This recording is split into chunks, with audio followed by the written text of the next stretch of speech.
So what's the difference between a fixed rate annuity and an indexed annuity? Welcome back. Last week we talked about the benefits of using a fixed rate annuity.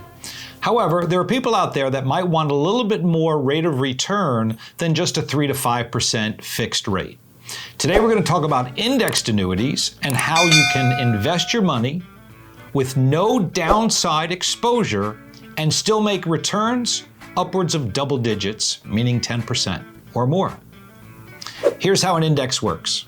You're going to pick an investment index, the S&P 500 as an example, and you're going to get a 1-year performance assessment against that index.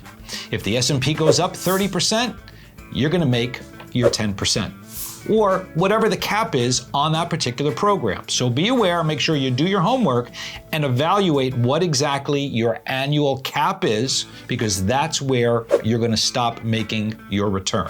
That's your cap. Other indexed annuities have a performance participation rate. You might make 40%, but again, there's going to be a cap. As the stock market ebbs and flows, those indexes are going to go up and down throughout the year. At the end of your 12-month window, you're going to lock in your performance.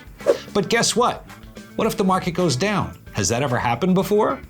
Yeah, in my career it has. The benefit of using an indexed annuity, unlike a regular mutual fund, is there's no downside exposure to your assets. Our clients over certain ages love to protect their principal. That's probably the number one reason why you would want to use an indexed annuity, is to protect your principal and never go down. Let's talk about that a little bit further. Hey, before I break down the benefits of using an indexed annuity, please make sure you like, share, subscribe, and if you ask questions in the comments, I'm going to personally respond to them. Let's get deeper into the indexed annuity. Let's say you had $100,000 to invest. If the stock market in the very first year has a decline of 30%, in your mutual funds or stock or bond portfolio, you have no downside protection. Your $100,000 is now at $70,000. You lost $30,000. Now, historically, the rate of return on the S&P 500, you could say averages around 10%. How many years is it going to take you to make back the $30,000 you just lost? After a 30% correction, you're going to need to make 10% for probably 3 to 4 years to get back to even. And indexed, you would still have your $100,000 after year 1. Now the market bounces back and makes the 10% you would have gotten over here. Well, now you have $110,000 and a marker that writes better. 110. So as you're making your 10% back over on this side, you're making your 10% over here.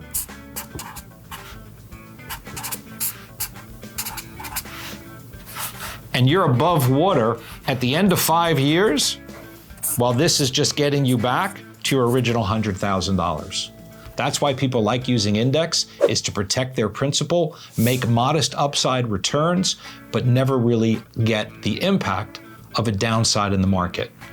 Those of you might remember the 70s, 80s, there's been massive corrections, 1929. Throughout my career, I've seen 4 or 5 major corrections of 30% or greater. This is a great way for somebody in retirement, approaching retirement, to protect their principal, make nice inflationary combatant returns, and don't forget, you still have the protection of the annuity to avoid taxes as you go. If you're making your 10% in your mutual funds, you're going to pay tax. You make 10% in your annuity, you defer that tax. Stay tuned next time. We're going to talk about basis and LIFO, but make sure you like, share, and subscribe. I'm your host, Bruce Weinstein. This is Ask the Planman. Thanks for joining me.